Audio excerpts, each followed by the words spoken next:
પાછળ રાજ્યના મુખ્યમંત્રી ભૂપેન્દ્રભાઈ પટેલે પણ હાજરી આપી હતી। ઉપરાંત જ્યાં તેઓએ ભાવ ભાવેશ્વર મહાદેવના દર્શન અને પૂજા અર્ચના કરી હતી।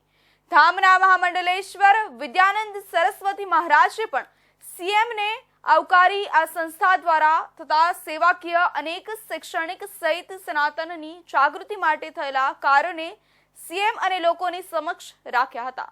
વલસાડના ધરમપુરના જાણીતા ભગવાન ભાવ ભાવેશ્વર બરુમાળ ધામનો રજત મહોત્સવ પ્રારંભ થયો છે।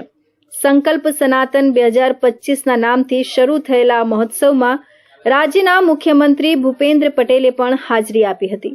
મંગળવારે સીએમ ભૂપેન્દ્ર પટેલ ધરમપુરના ભગવાન ભાવ ભાવેશ્વર ધામ પહોંચ્યા હતા, જ્યાં તેઓએ ભાવ ભાવેશ્વર મહાદેવના દર્શન અને પૂજા અર્ચના કરી હતી અને મહાદેવના આશીર્વાદ મેળવ્યા હતા।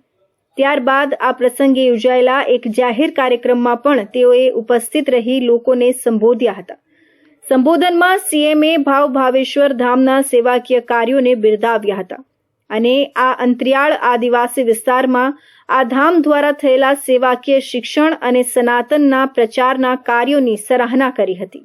देखिए, भगवान भाव भावेश्वर महादेव के नाम से त्रयोदश ज्योतिर्लिंग स्वामी विद्यानंद सरस्वती जी महाराज ने गुजरात के वलसाड जिले के बरमाल क्षेत्र में स्थापित किया है और वह अपने आप में जो क्षेत्र एक जंगल होता था, शमशान होता था, आज एक तीर्थ बन चुका है, जहाँ पर आप देखिए कितने बच्चों को निःशुल्क शिक्षा दी जा रही है, वेद शिक्षा दी जा रही है और भारत के सनातन संस्कृति के अंदर एक अहम योगदान दिया जा रहा है। तो भगवान भाव भावेश्वर को 25 वर्ष यहाँ पर पूरे हो गए, तो रजतोत्सव जयंती उनकी मनाई जा रही है। तो मात्र रजतोत्सव जयंती न मनाते हुए गुरुदेव के संकल्प को संकल्प सनातन के नाम से मनाया जा रहा है। श्री भाव भावेश्वर महादेव की श्री भाव भावेश्वर महादेवનું મંદિર આ વનવાસી વિસ્તારના હજારો લોકો માટે શ્રદ્ધા અને પ્રેરણા સ્ત્રોત બન્યું છે। વિશ્વ નેતા અને યશસ્વી વડાપ્રધાન શ્રી નરેન્દ્રભાઈ મોદીએ વસુધૈવ કુટુંબકમની ભાવના સાથે ભારતને વિશ્વગુરુ બનાવવાની નેમ રાખી છે। આજનો આ કાર્યક્રમ પણ રાષ્ટ્રને વિશ્વગુરુ બનાવવાના વડાપ્રધાનશ્રીના સંકલ્પને સાકાર કરતો આજનો આ કાર્યક્રમ છે। બધા ધામોના એક ધામ તરીકે જાણીતા શ્રી સદગુરુ ધામ દ્વારા ભારત બને વિશ્વગુરુ મંત્ર સાથે સંકલ્પ સનાતન 2025ના કાર્યક્રમનું આયોજન થયું। ભગવાન શ્રી ભાવ ભાવેશ્વરની પ્રાણ પ્રતિષ્ઠા અને સદગુરુ ધામની સેવા યાત્રાના રજત જયંતિ પ્રસંગે સંસ્થાને ખૂબ હાર્દિક અભિનંદન પાઠવું છું। આ કાર્યક્રમમાં પૂજ્ય સંતો વક્તાઓ દ્વારા સનાતન ધર્મથી ભારતને વિશ્વગુરુ બનાવવાની દિશામાં ચિંતન થવાનું છે। સદગુરુ ધામ વાપીથી તાપીના અંતરિયાળ વિસ્તારમાં છેલ્લા 25 વર્ષથી આદિજાતિ બાંધવોના અધ્યાત્મની સાથે સેવા અને સંસ્કારની સુવાસ ફેલાવી રહ્યા છે। સનાતન ધર્મ હંમેશા વિશ્વનું દિશા દર્શન કર્યું છે। સનાતન ધર્મના રાહથી કેવી રીતે ભારત વિશ્વગુરુ બની શકે તેનું ઉત્તમ ઉદાહરણ આ સદગુરુ ધામ છે। આ વિસ્તારમાં પહેલા અનેક વેસનો, કુરિવાજો, સામાજિક બદીઓ જોવા મળતી, પરંતુ આ સદગુરુ ધામે ઘરે ઘરે જઈને સનાતન ધર્મની જ્યોતિ જગાવી છે। આજે અહીંના દરેક ઘરમાં ગીતા અને ગંગાજળ જોવા મળે છે।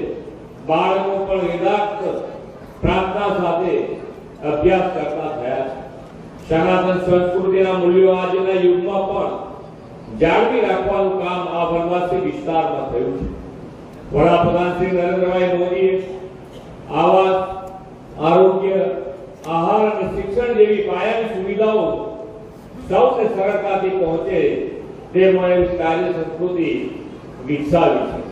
જ્યાં પવિત્ર સંકલ્પ અને સેવાની સરવાણી વહે છે એવા સેવા ભાવ આધ્યાત્મને ભરેલી આ સંસ્થા સદગુરુ ધામ વડાપ્રધાનશ્રીની આ કાર્ય સંસ્કૃતિને વનબંધુ વિસ્તારમાં સુપેરે ચરિતાર્થ કરી રહી છે। વડાપ્રધાનશ્રી હંમેશા વંચિત, પીડિત, શોષિત અને છેવાડાના માનવીના વિકાસને એમણે હંમેશા પ્રાધાન્ય આપ્યું છે। તેમણે રાજ્યના અંબાજીથી ઉમરગામના આદિજાતિ બાંધવોને મુખ્ય ધારાના વિકાસ સાથે જોડવા માટે વનબંધુ કલ્યાણ યોજના શરૂ કરી. આના પરિણામે વનબંધુઓને સમાજની મુખ્ય ધારામાં આપણે લાવી શક્યા છે. આજે તો તેમના સંતાનો ડોક્ટર, ઇજનેર અને પાયલોટ બન્યા છે. વડાપ્રધાનશ્રીએ ગુણવત્તાયુક્ત શિક્ષણને વિકાસ માટે પાયાની જરૂરિયાત તરીકે હંમેશા મહત્વ આપ્યું.